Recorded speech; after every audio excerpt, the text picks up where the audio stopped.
Un feliz sábado, queridos amigos y hermanos. Es un gusto estar nuevamente juntos en una nueva clase bíblica avanzada. Hoy vamos a ver justamente cómo podemos identificar a un profeta que Dios envió. Y para eso vamos a estudiar la Biblia porque da muchos detalles, muchas pruebas por la cual esa persona que dice ser profeta tiene que pasar. Pero antes, como siempre, les invito a que busquemos al Señor a través de la oración y que preparen nuestros corazones para escuchar el mensaje de hoy. Oremos. Amantísimo Padre que estás en los cielos, santificado sea tu nombre, Señor. Te damos gracias por este día que nos estás dando. Señor, en este momento vamos a estudiar tu palabra y te pedimos que tu Espíritu Santo pueda preparar nuestros corazones para poder escuchar y entender el mensaje de hoy que tú nos mandas. Te lo suplicamos humildemente todo esto, en el nombre de Jesús. Amén.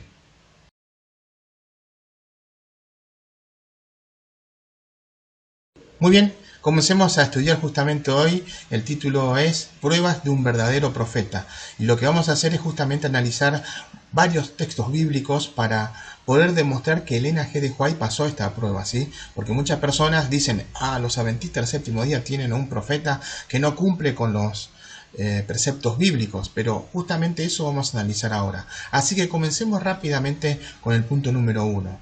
Punto número 1. Sus predicciones se cumplen, es decir, cuando el profeta dice algo, porque Dios le envía, se tiene que cumplir. Mira lo que dice justamente Jeremías 28:9. Dice, el profeta que profetiza de paz, cuando se cumpla la palabra del profeta, será conocido como el profeta que Jehová en verdad envió. Noten, si Dios envía un mensaje a través del profeta y dice que va a pasar tal cosa, va a pasar. Obviamente, si el profeta dice, si ustedes no se arrepienten, va a suceder estas cosas. Pero si se arrepienten, no va a pasar. Y eso también ha pasado, y estoy pensando justamente en Jonás. Jonás fue a Nínive a predicar. Está en el capítulo 3 justamente, porque ustedes recuerdan la historia de él. Él rechazó el llamado de Dios, él se fue en un barco y finalmente vino una gran tormenta y lo echaron al mar y un pez, una ballena gigante, se lo tragó y por 3 días estuvo en ese animal y finalmente lo expulsó. Y justamente en el capítulo 3 él va a Nínive a predicar que se tienen que arrepentir porque viene la destrucción. Y todo el pueblo, cuando digo todo el pueblo, eso implica a los políticos, al rey, se arrepintieron y Dios los perdonó. Entonces no se cumplió la palabra, porque hicieron lo que Dios había mandado. Entonces, cuando se cumple la palabra, ¿sí? Porque Jehová envió justamente, cuando dice acá el texto, cuando se cumple la palabra del profeta, será conocido como el profeta que Jehová en verdad envió, pase lo que pase, ¿sí? En Deuteronomio justamente capítulo 18, versículos 20 al 22, dice lo siguiente: el profeta que tuviere la presunción de hablar palabra de mi nombre, a quien yo no le haya mandado hablar, o que hablare en nombre de dioses ajenos, el tal profeta morirá. Noten lo que está diciendo. Si Dios no envió un profeta y él dice que le envió Dios, él tiene que morir. Sigue diciendo, y si dijeres en tu corazón, ¿cómo conoceremos la palabra que Jehová no ha hablado? El versículo 22 dice, si el profeta hablar en nombre de Jehová y no se cumpliere lo que dijo, ni aconteciere, es palabra que Jehová no ha hablado. Con presunción la habló el tal profeta. No tengas temor de él. Noten lo que está diciendo básicamente. Se tiene que cumplir lo que Dios envió. Si, repito, manda un mensaje con arrepentimiento y se arrepienten, obviamente, como dijimos recién, Nínive se arrepintió y no fue destruido, pero acá se tiene que cumplir, las predicciones se tienen que cumplir. Muy interesante, ¿sí?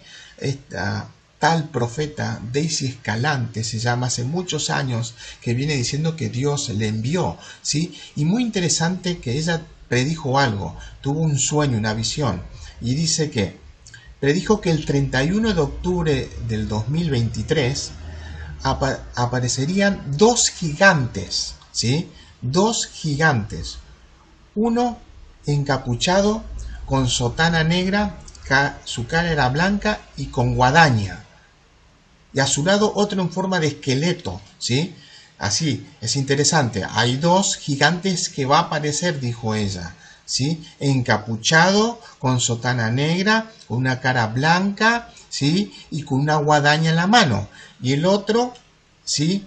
En forma de esqueleto y una sotana negra también. Y dentro de esta nube, dice, aparecerán dos seres alados negros. Uno de ellos se fusiona con él de la guadaña, es decir, uno de los ángeles negros se fusiona con el de la guadaña negra, y dice así: mucho del oculto saldrá a la luz con mayor intensidad, y el terror, el espanto y muerte vendrán aún más, porque el impío juega con lo que no conoce y desea lo que no le aprovecha. Refugiados en mí, pues tiempo de tempestad está frente a vosotros. Esas son palabras textuales que dijo ella, diciendo que el 31, repito, de octubre del 2023, se iban a aparecer dos gigantes. Y todo, no tiene algo interesante porque está diciendo de verdad, porque dice que lo que está pasando actualmente en el mundo, hay oscuridad, ¿sí? Hay terror, espanto y muerte, dice que va a venir más.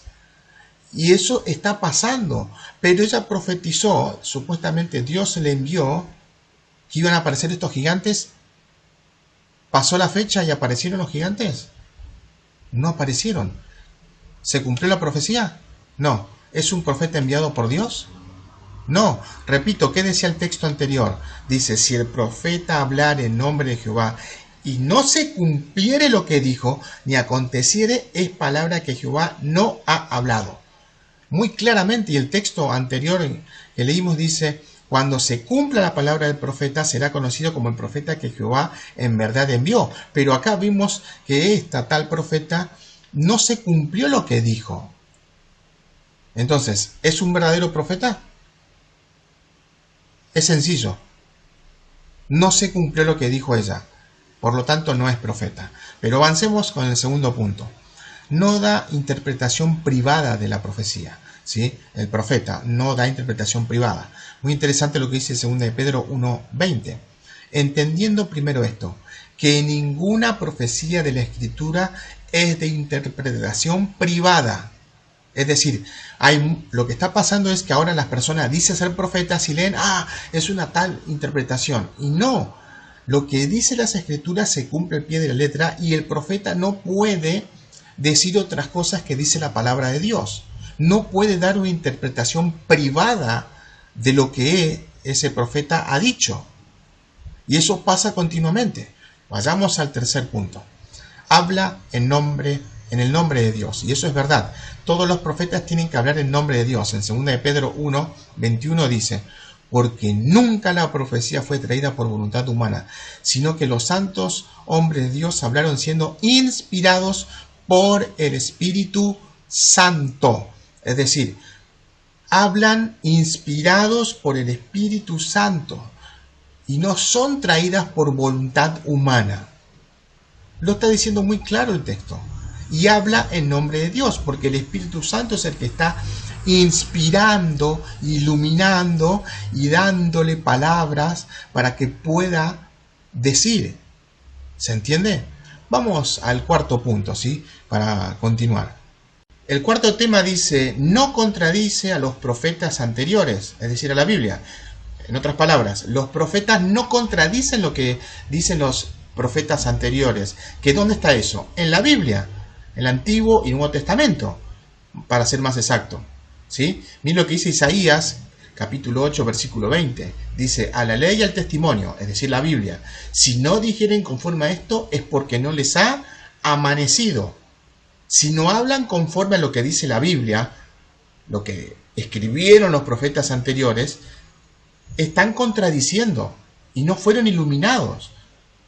No les ha amanecido, dice.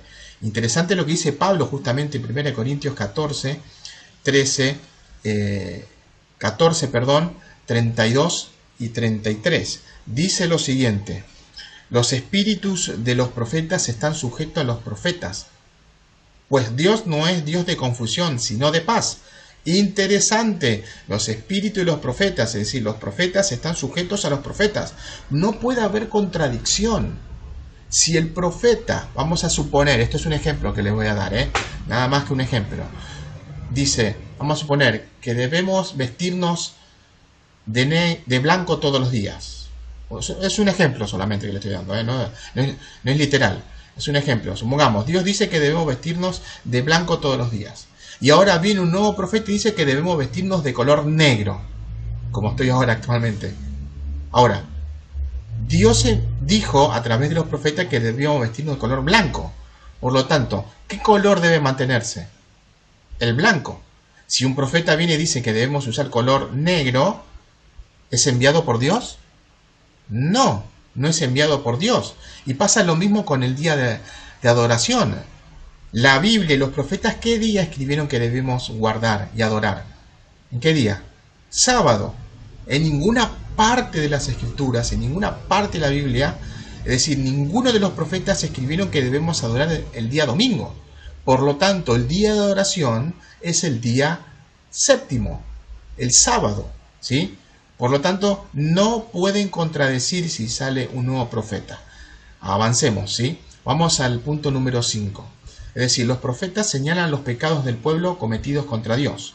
Y vamos a ver lo que dice justamente Isaías 58:1. Dice, clama voz en cuello, no te detengas, alza tu voz como de trompeta y anuncia a mi pueblo su rebelión y a la casa de Jacob su pecado. Noten, los profetas tienen que señalar los pecados que están cometiendo el pueblo de Dios.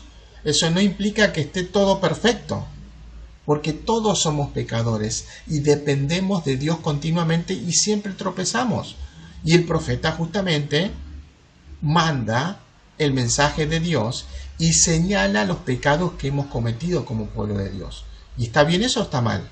Está perfecto, porque Dios quiere que nos arrepintamos. Si hemos cometido un error, y cometemos siempre errores, y el profeta nos habla, ¿qué está buscando? Que nos arrepintamos del pecado para ser salvos. Es súper sencillo esto. Vamos al punto número 6. Debe el profeta amonestar al pueblo sobre los juicios. Noten, debe amonestar lo que está haciendo mal, pero si siguen así vienen juicios. Isaías 24:20 dice, temblará la tierra como un ebrio y será removido como una choza y se agravará sobre ella su pecado y caerá y nunca más se levantará. Noten, si uno mantiene su postura, la Biblia dice claramente que no debemos cometer adulterio. Para arrancar, antes de casarnos, no debemos tener relaciones, ¿sí? Sea hombre o mujer, obviamente, con un hombre, con una mujer, como corresponde, ¿no?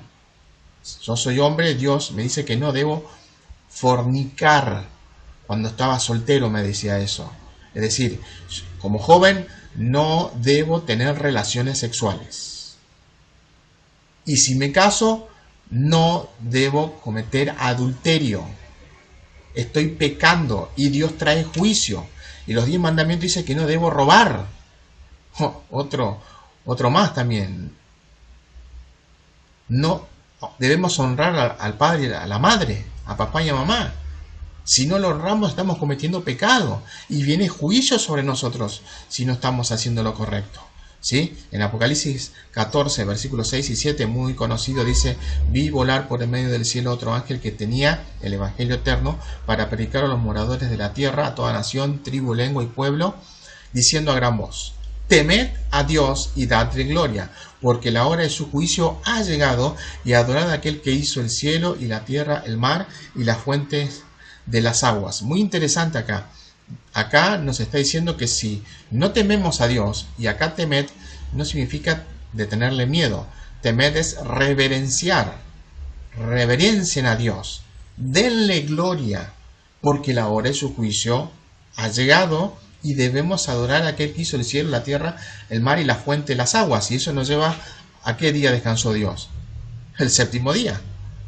Si nosotros no guardamos los mandamientos de Dios, viene destrucción. Son juicios que caen sobre nosotros. Ahora, avancemos al punto número 7. El profeta edifica y aconseja a la iglesia. Y lo que dice 1 Corintios 14:3, y Pablo está diciendo lo siguiente. pero el que profetiza habla a los hombres para edificación, exhortación y consolación. Noten, el profeta nos amonesta para que nosotros podamos crecer, ¿sí? Nos exhorta y nos da consolación. Deben arrepentirse, dice el profeta, porque han cometido pecado y va a caer juicio sobre ustedes. Por eso el profeta, noten lo que dice el texto, edifica, nos hace crecer, nos exhorta a que nos corramos de lo incorrecto y nos da consolación, que Dios nos perdona. Eso pasa continuamente. El punto número 8, reconoce la encarnación de Jesucristo, el profeta. Obviamente, hay profetas, hay gente que han dicho que Jesús no fue creado como hombre. Obviamente como Dios no, pero cuando se hizo hombre, nació como hombre, se hizo hombre, se encarnó. Miren lo que dice 1 de Juan 4, 1 al 3. Amados, no creáis a todo espíritu, sino probad a los espíritus si son de Dios, porque muchos falsos profetas han salido por el mundo. En esto conoced el Espíritu de Dios. Todo espíritu que confiesa que Jesucristo ha venido en carne es de Dios. Y todo espíritu que no confiesa que Jesucristo ha venido en carne no es de Dios. Y este es el espíritu del anticristo, el cual vosotros habéis oído que viene y que ahora ya está en el mundo. Noten, acá esto es corto y sencillo, prácticamente no pasa, pero he escuchado muy raras veces que han salido gente que están profetizando que en realidad Cristo no se hizo hombre, aparentemente se hizo hombre. ¿Y qué está diciendo el texto? No, Cristo nació, es decir, se hizo hombre, vivió como hombre, tuvo sed, tuvo hambre, tuvo sueño, tuvo dolor, sufrimiento, cuando fue torturado. Así que Cristo ahí vemos claramente que era igual que nosotros y de paso nunca utilizó su poder divino. Todos los milagros que hizo lo hizo a través del Espíritu Santo, como lo hicieron los profetas antiguamente. Porque si Cristo utilizaba su poder, Satanás hubiera dicho, así cualquiera, tú eres Dios y puedes hacer cualquier cosa, el hombre no puede hacer cosas. Por eso Cristo, en el único momento que se hizo Dios, fue en el monte de la transfiguración. Estaba Santiago, Pedro y Juan y vieron eso. Es el único momento.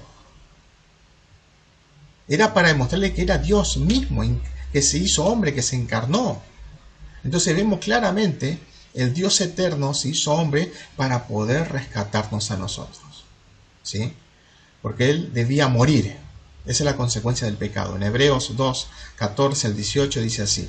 Así que, por cuanto los hijos apartaron de carne y sangre, Él también participó de lo mismo, para destruir por medio de la muerte el que tenía el imperio de la muerte, esto es, al diablo, y liberar a todos los que por el temor de la muerte estaban durante toda la vida sujetos a servidumbre.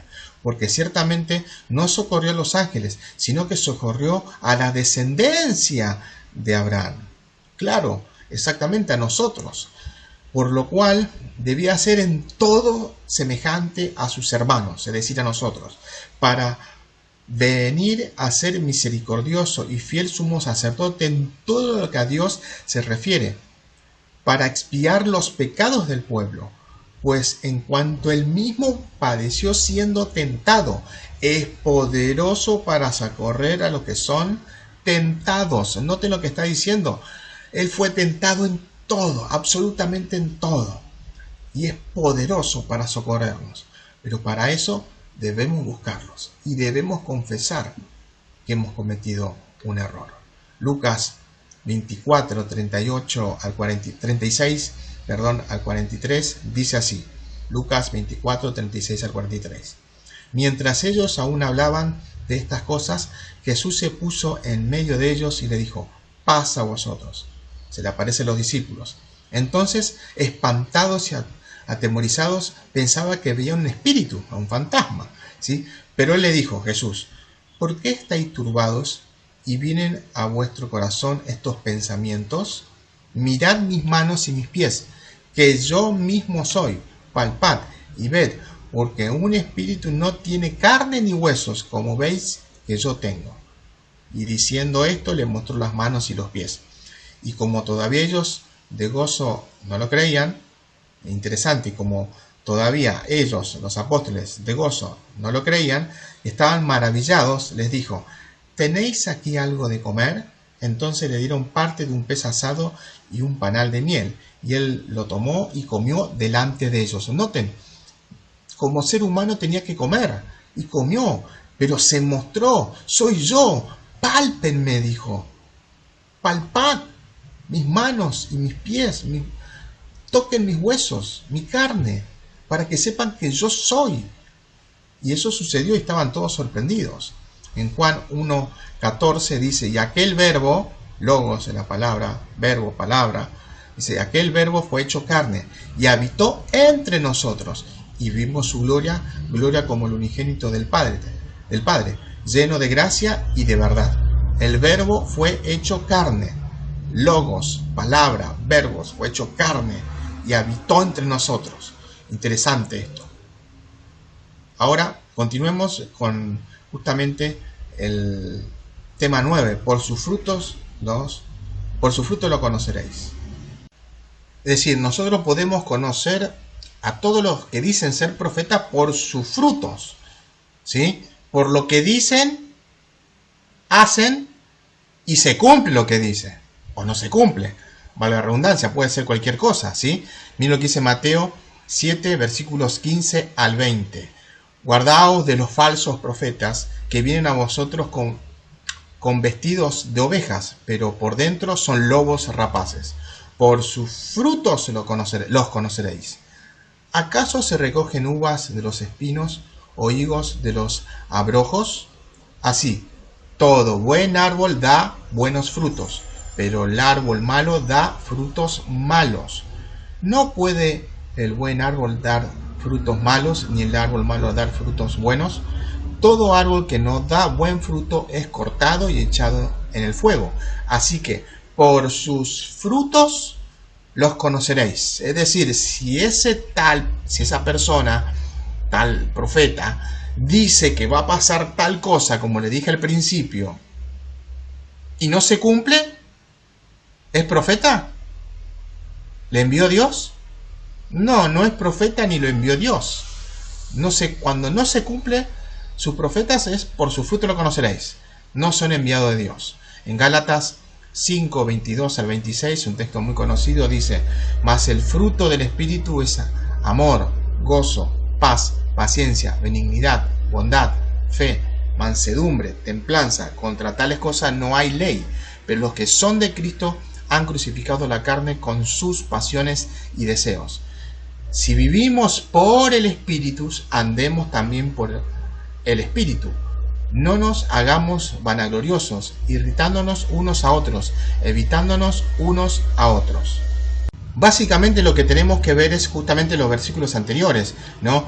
Dice, tenemos que ver que es amoroso, gozoso, paciente, benigno, bondadoso, tiene fe, mansedumbre, templanza. Eso tenemos que ver. Obviamente es un hombre igual que todos nosotros, ¿sí? Porque es un ser humano y debe confesar sus pecados también todos los días.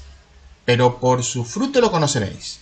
Si dijo tal cosa y no se cumple, no viene de Dios. Vamos al punto número 10.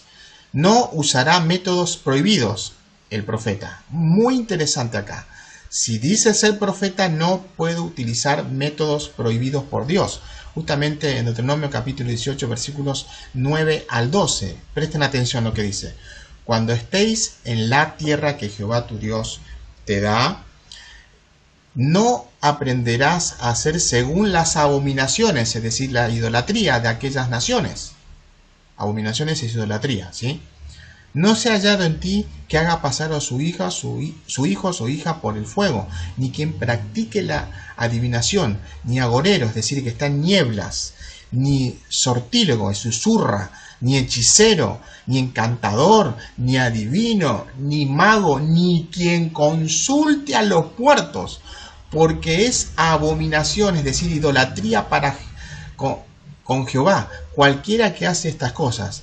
Y estas abominaciones y idolatrías, Jehová tu Dios echa estas naciones delante de ti. Interesante, por estas idolatrías, Jehová tu Dios echa estas naciones delante de ti. Entonces nosotros no tenemos que consultar a magos, a divinos, o consultar a los muertos. Que hay religiones que hacen eso. Y encantadores, como vimos, hechiceros, y etcétera. Está prohibido. La palabra de Dios dice claramente que no debemos, porque es abominación. Si el tal profeta utiliza algo de esto, dice ser adivino, dice ser mago y consulta a los muertos, encantador, no viene de parte de Dios. Tal persona no es profeta, ¿sí? En Apocalipsis 21:8 dice, pero los cobardes e incrédulos, los abominables, en este caso detestables y homicidas, los fornicarios, hechiceros, los idólatras y todos los mentirosos tendrán su parte en el lago que arde con fuego y azufre, que es la muerte segunda, y eso es el infierno. Noten acá claramente, dice los cobardes, incrédulos, detestables, homicidas, fornicarios, que tienen relaciones, hechiceros, idólatras, los mentirosos. Olvídense de todo, fornicarios, hechiceros, ídolos. Yo voy a la iglesia y digo una mentira, estoy transgrediendo los mandamientos de Dios y voy a ser arrojado al infierno, porque esa es la consecuencia. Pero un profeta no puede hacer eso, no puede haber contradicciones. Y eso pasa continuamente. Porque dice, Dios ya murió por mí en la cruz, hace 2000 años atrás, por lo tanto, no importa lo que haga ahora. Ya me bauticé, es suficiente. Y eso no es correcto, porque la Biblia no enseña eso. En Apocalipsis 22:15 dice, mas los perros, es decir, desvergonzados, indignos, están fuera, y los hechiceros, los fornicarios, los homicidas, los idólatras, y todo aquel que ama y hace mentira, están fuera. Dice acá los perros, y serían los desvergonzados, indignos, ¿sí? Están fuera. Y los hechiceros, los fornicarios, los homicidas, que son asesinos, los idólatras, que adoran ídolos, y que dicen mentiras, están fuera. Por lo tanto, no podemos usar, o un profeta que dice ser profeta, valga la redundancia, que dice todas estas cosas, está utilizando métodos prohibidos por Dios. Vamos al punto número 11. No, el profeta no induce al pueblo a la apostasía, obviamente. En Deuteronomio capítulo 13, versículo 1 al 3 dice, cuando se levantare en medio de ti profeta, o soñador de sueños, y te anunciare señal o prodigios, y si se cumpliere la señal o prodigio que él te anunció, diciendo, vamos en pos de dioses ajenos que no conociste, y sirvámosles, no darás oído a las palabras de tal profeta, ni tal soñador de sueños, porque Jehová vuestro Dios os está probando para saber si amáis a Jehová vuestro Dios con todo vuestro corazón y con toda vuestra alma. Creo que es muy claro. El profeta no induce a adorar un ídolo, a adorar en otro día que no sea el sábado, a transgredir los mandamientos. Ese profeta que dice esa cosa está induciendo la apostasía contra Dios. El tal profeta no es profeta. Vamos al punto número 12. El profeta exalta a Cristo. Y lo que dice Juan 1, 8, 9, 26 al 29. Dice, no será él la luz, sino para que dice testimonio de la luz. Aquella luz verdadera que alumbra a todo el mundo, a todo hombre, venía a este mundo. Interesante lo que dice. Versículo 26. Juan le respondió diciendo, yo bautizo con agua, mas en medio de vosotros está uno a quien vosotros no conocéis. Este es el que viene después de mí, el que es antes de mí. Y el que está hablando es Juan el Bautista acá, ¿sí? Por eso está diciendo, interesante, retrocedamos un segundito. Juan le respondió, Juan el profeta, diciendo, yo bautizo con agua, mas en medio de vosotros está uno a quien vosotros no conocéis. Está hablando de Cristo.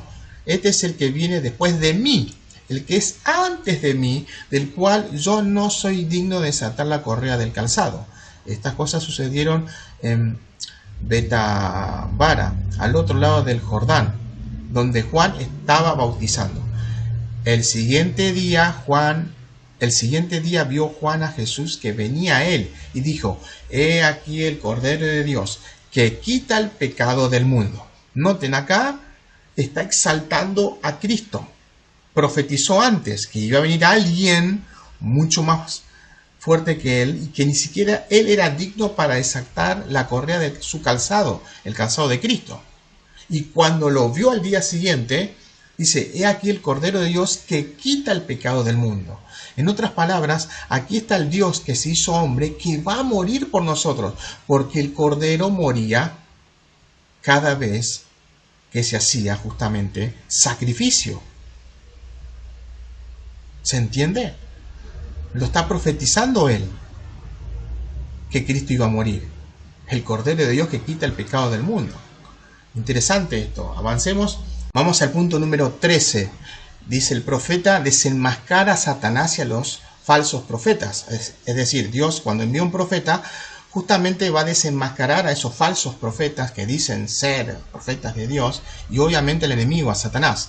Dice justamente en 2 de Corintios capítulo 11, versículos 3, 4 y después 12 al 15. Dice así: pero temo que como la serpiente con su astucia engañó a Eva, es decir, Satanás engañó a Eva, vuestros sentidos sean de alguna manera extraviados de la sincera fidelidad a Cristo. Porque si viene alguno predicando a otro Jesús que él os hemos predicado, ¿sí?, o si recibieres otro espíritu que el que habéis recibido, u otro evangelio que el que habéis aceptado, bien lo toleráis. Interesante esto. Más lo que hago, lo haré aún, para quitar la ocasión a aquellos que desean, a fin de que en aquello en que se glorían, sean hallados semejantes a vosotros. Porque estos son falsos apóstoles, obreros fraudulentos, que se disfrazan como apóstoles de Cristo. Y no es maravilla, porque el mismo Satanás se disfraza como ángel de luz. Así que no es extraño, así también sus ministros se disfrazan como ministros de justicia, cuyo fin será conforme a sus obras. Noten algo interesante, está expandiendo más, porque no habla solamente de los profetas, habla de los apóstoles y de los ministros, que son los pastores. ¿Se entiende? ¿Y qué hace el profeta verdadero? Lo desenmascara. Lo que está diciendo está contradiciendo lo que dice la palabra de Dios, y no viene de parte de Dios, viene de Satanás todo eso. Es interesante eso. Vamos al punto número 14. Generalmente son perseguidos los verdaderos profetas, y eso ha pasado en toda la historia. Miren lo que dice justamente Hebreos 11, 33 al 43.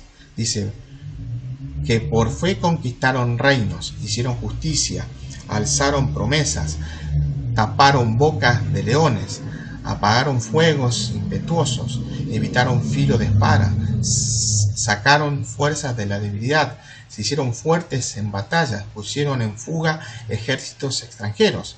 Las mujeres recibieron sus muertos mediante resurrección, mas otros fueron atormentados, no aceptando el rescate, a fin de obtener mejor resurrección. Noten, hay personas que sufrían persecución, maltrato, pero preferían morir antes de transgredir, porque sabían que iban a ser resucitados.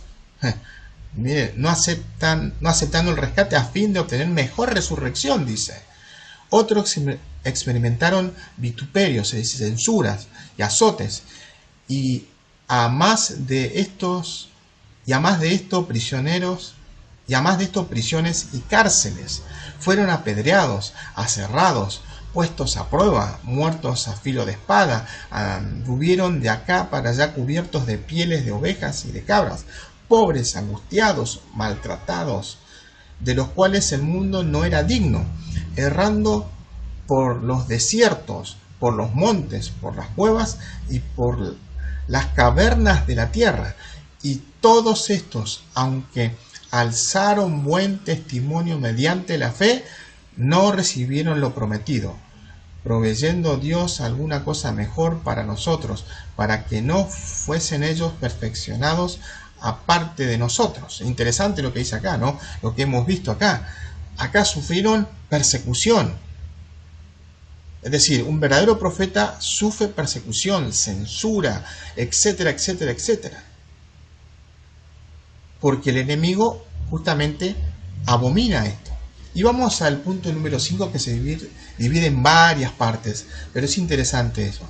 Los conceptos científicos deben ser verdaderos a los hechos, ¿sí? O sea, todo lo que dice el profeta debe coincidir con lo científico, para ser más exacto, ¿sí? No puede haber contradicción. Vamos a ver, la Tierra que nosotros conocemos es redonda, ¿sí? Pero hay muchos que están diciendo y están enseñando que la Tierra no es redonda, sino que es plana, que es toda una mentira. Así lo están diciendo. Y se hace más grande cada vez. Dicen, no, es todo mentira esto que existe, etcétera, etcétera, etcétera. Pero vamos a ver lo que dice la Biblia con respecto a eso. Miren lo que dice justamente, la tierra es redonda, justamente en Isaías 40:22. Él está sentado sobre el círculo de la tierra. ¿Cómo es la tierra? Redonda, círculo de la tierra. Miren lo que dice otra vez en Proverbios 8:27. Cuando formaba los cielos, allí estaba yo. Cuando trazaba el círculo sobre la faz del abismo. Interesante. Acá está diciendo que la tierra no es plana, sino que es redonda. Es muy claro esto, ¿sí? La tierra cuelga sobre nada. Y eso es verdad. Lo hemos visto, ¿sí? Job 26:7 dice, Él extiende el norte sobre vacío. Cuelga la tierra sobre nada. Es decir, la tierra que nosotros conocemos está sobre la nada.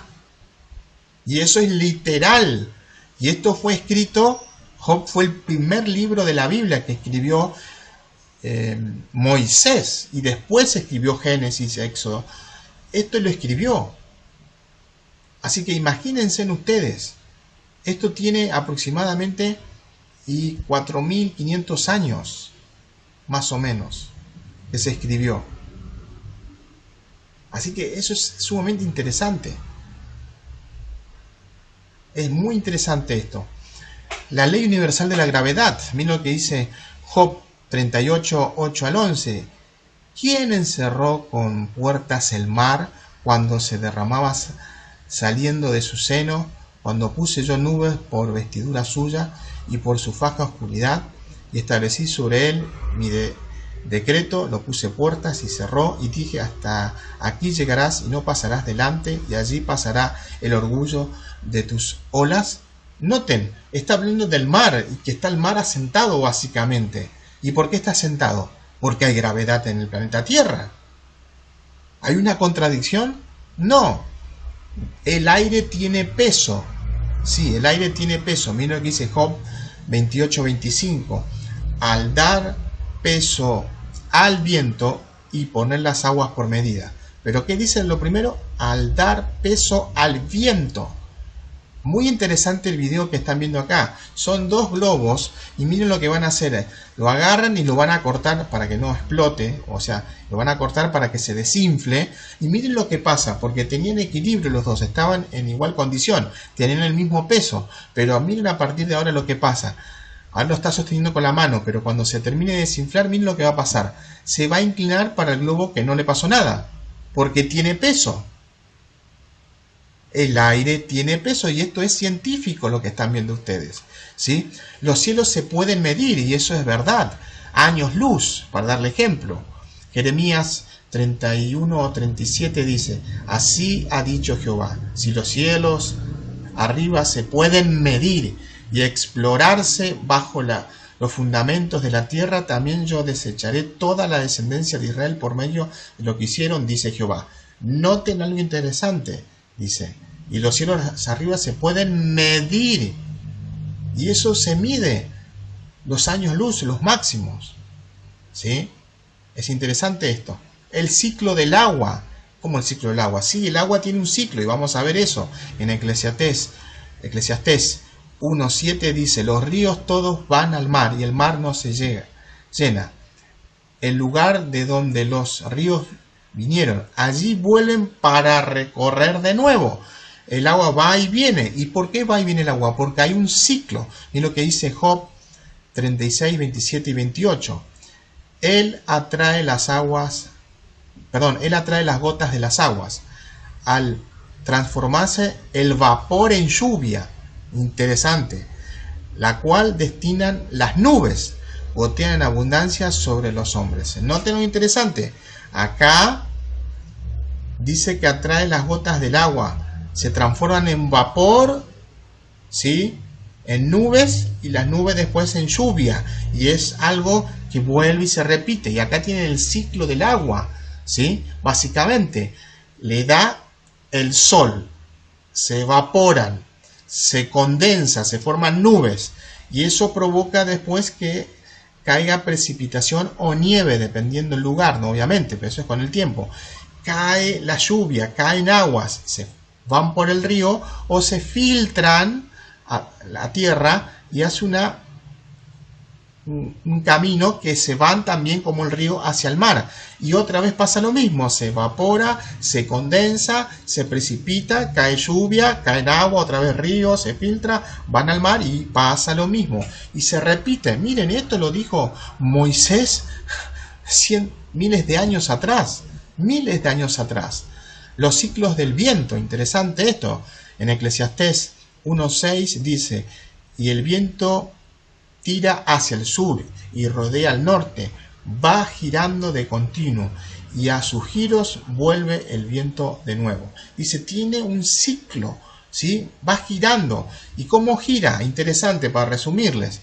Cuando tenemos el aire frío, baja, ¿sí?, el aire frío, como nieve o como frío, pero principalmente nieve. Pero ¿qué pasa? Sale el sol, se derrite y sube el aire caliente, ¿sí? Y otra vez pasa lo mismo, se enfría y baja el aire frío y otra vez se evapora, y así es el ciclo del viento. Miren, y esto es científico.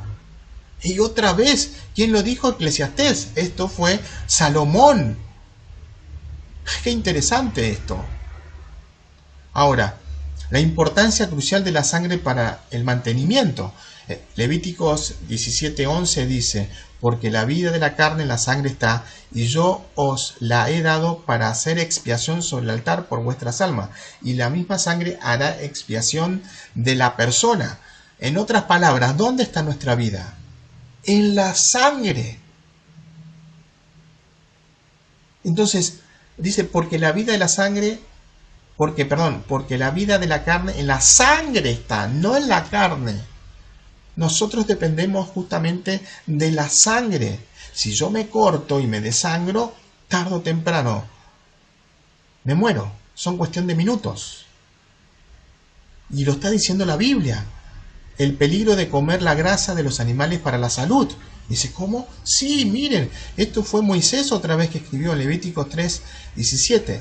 Estatuto perpetuo será por vuestras edades, donde quiera que habitéis, que ninguna grosura, ¿sí?, grasa, ni ninguna sangre comeréis. Noten que dice acá sangre, pero no comer grasa.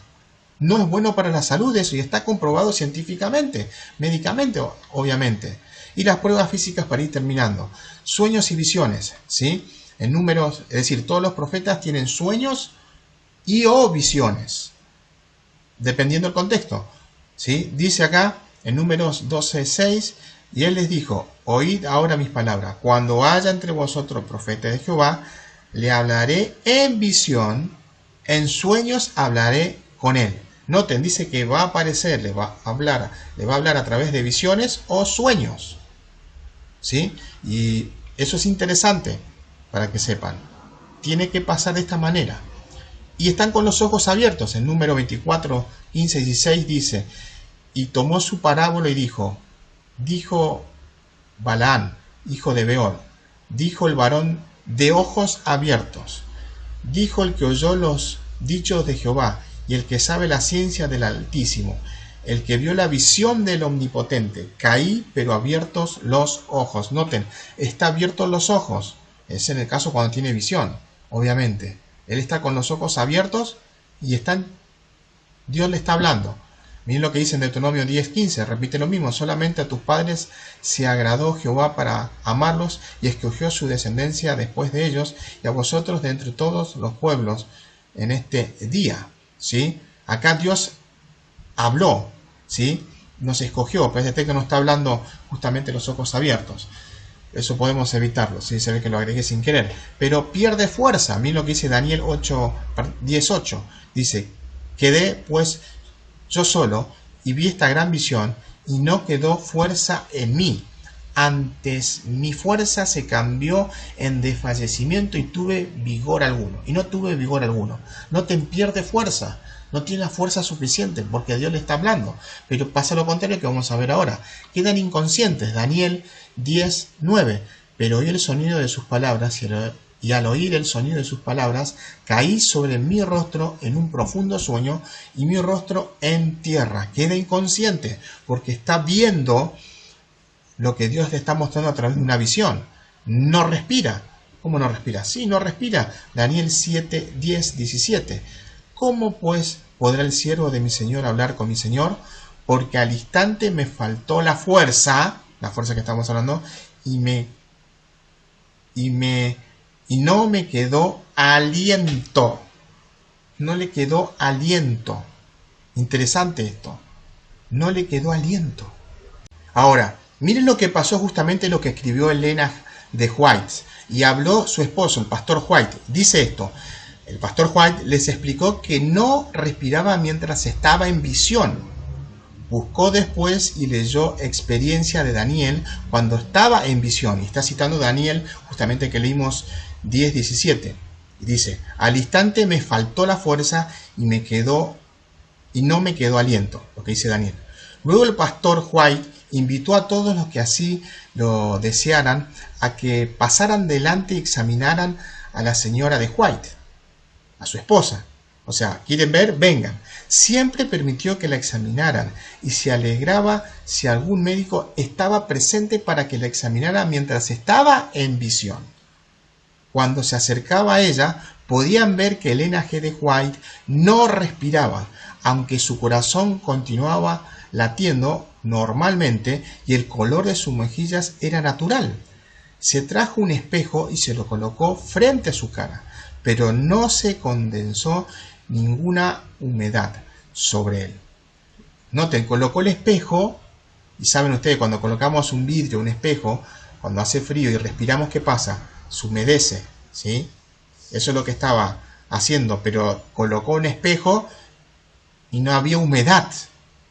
Luego trajeron una vela, la encendieron y la colocaron cerca de su nariz y boca, es decir, lo colocaron acá cerca, pero la llama permanecía recta, sin titilar. La gente podía ver que ella no respiraba. Caminaba alrededor del cuarto moviendo sus brazos en forma graciosa mientras hablaba cortas exclamaciones acerca de lo que le había sido revelado. Interesante, ella caminaba, dice, moviendo sus brazos en forma graciosa, dice. Claro, sorprendente, ¿cómo puede hacer eso si no está respirando? Al igual que Daniel, sufrió la pérdida de las fuerzas naturales y luego se la impartió en fuerzas sobrenaturales. Y ahí está justamente, dice, véase Daniel, que leímos 17, 8, 18 y 19. Elena G. de White estuvo en visión durante 2 horas. No respiró durante 2 horas. Después, cuando terminó la visión, realizó una inhalación profunda. Hizo una pausa durante 1 minuto más o menos, volvió a respirar y pronto estaba respirando naturalmente. Noten, se la puso a prueba Elena G. de White y estas son las pruebas físicas. No respiró por 2 horas. Lo mismo pasó con Daniel y pasaron con los profetas. Entonces, ahí vemos si es un verdadero profeta enviado por Dios. Fuerza sobrenatural, dice. En Daniel 10:18, y aquel que tenía semejanza de hombre me tocó otra vez y me fortaleció, le da fuerza. Noten, pierde fuerza y le da fuerza. Las dos cosas pueden pasar tranquilamente. Ahora sí vamos a ver la parte final, ¿sí? Donde vamos a repasar justamente todo lo que hemos estudiado en este día. El primer punto que hemos visto es que sus predicciones se cumplen, ¿sí? Y hemos visto claramente que hay gente que dice ser profetas y no se está cumpliendo lo que está profetizando y supuestamente es enviado por Dios, ¿sí? O sea, si Dios envía un profeta, se tiene que cumplir porque Dios le está enviando. Punto número 2. No da interpretación privada de la profecía. No da, para mí eso es así porque Dios me está mostrando. No puede contradecir lo que dice la Biblia. Habla en nombre de Dios. Siempre tiene que hablar en nombre de Dios. No contradice a los profetas anteriores, es decir, no contradice a la Biblia. No puede contradecir. Si Dios envía un profeta, no puede contradecir lo que ya dijo a través de los profetas anteriores que están registradas en la Santa Biblia. Señala los pecados del pueblo cometidos contra Dios, ¿sí? O sea, el profeta va a venir y decir, está bien lo que estás haciendo, pero esto está mal. No usa métodos prohibidos, es decir, no puede utilizar cosas que Dios prohibió anteriormente. Y hemos visto hechicería, brujería, adivinación, consultar a los muertos, etc. Por su fruto lo conoceréis. Si ese tal profeta dice que fue enviado por Dios y dice tal cosa y no se cumple, Dios no le envió. Reconoce la encarnación de Jesucristo, es decir, reconoce que Cristo se hizo hombre. Edifica y aconseja a la iglesia, ¿sí? Quiere que la iglesia crezca y la edifica, la aconseja. Debe amonestar al pueblo sobre los juicios, es decir, un verdadero profeta tiene que amonestar lo que la iglesia está haciendo mal. El profeta no induce al pueblo a la apostasía, todo lo contrario. El profeta exalta a Cristo, desenmascara a Satanás y a los falsos profetas, el verdadero profeta. Y generalmente son perseguidos, porque el enemigo sabe que es un verdadero profeta, entonces trata de eliminarlos. Ahora, los conceptos científicos deben ser verdaderos a los hechos. Y acá vemos claramente que vimos que la Tierra es redonda, no plana como están diciendo ahora. Que la Tierra cuelga sobre la nada, el espacio, no hay nada, vacío. Hay gravedad, la ley universal de la gravedad. En la Tierra tenemos gravedad. El aire tiene peso, como hemos visto. Los cielos se pueden medir, años luz, lo máximo. El agua tiene un ciclo. Se evapora, se forma la nube, se condensa, precipita, cae el agua, se van a los ríos o van bajo tierra y todos se van hacia el mar y otra vez empieza el ciclo. Los vientos también tienen ciclo. Hay vientos calurosos que se elevan y llega a un momento que se enfrían y después desciende y ahí se forma el viento frío y otra vez se vuelve a calentar el viento y después otra vez se enfría y así ese ciclo. La importancia crucial de la sangre para el mantenimiento de vida, eso es sumamente importante, ¿sí? Y las pruebas físicas que hemos visto. Los profetas tienen sueños y visiones. Elena G. de White tuvo sueños y visiones. Quedan con los ojos abiertos, ¿sí? Eso cuando tiene visiones. Pierde fuerza, no respira. Y leímos Elena G. de White que pasó esto. Y tiene fuerza sobrenatural. Noten, pierde fuerza, pero a la vez puede tener fuerza sobrenatural que está fuera de lo normal, ¿sí? Y solamente les termino diciendo esto. Todo esto se cumplió, todos estos pasos se cumplió con Elena G. de White. Elena G. de White pasó por todas estas pruebas y es un profeta enviado por Dios. Y algunos pueden decir, ¿y cómo puedo hacer yo para saber? Para mí no es. Lo único que tengo que hacer es algo sencillo. Yo termino diciendo esto, ¿sí? Mi esposa, ella se bautizó en la iglesia adventista en el año, si recuerdo bien, creo que fue 2011, 2010, 2011. ¿Y cómo conoció la iglesia? Ella fue a través de una compañera de trabajo, ¿sí? Que es neurocirujana. Y Ella siempre le gustó de chiquita, después se hizo atea, pero después tuvo problemas, una fractura que tuvo en el pie, y ella volvió a Dios y buscaba la iglesia verdadera. Y leía la Biblia, veía que esta iglesia no va con lo que dice la Biblia, la otra iglesia no va con lo que dice la Biblia, hasta que le dijeron que comenzaba a trabajar, justamente, mi señora se llama Jessica, ¿sí? Fedorovich, y empezó a trabajar la hermana de iglesia, Carolina Patalano, ¿sí? Miembro de iglesia. Entonces le dijeron, mira, comienza a trabajar Carolina Patalano, que es miembro de la iglesia adventista. Y ella dice, de la iglesia adventista. Pero después de eso agarró y fue y le dijo, le habló de la Biblia, le preguntó cosas sobre la Biblia. ¿La Biblia enseña que no debemos comer cerdo y esto que lo otro? Creo que fue eso la pregunta. Y Carolina le mostró con la Biblia. Y entonces le empezó a dar materiales. Y empezó a leer.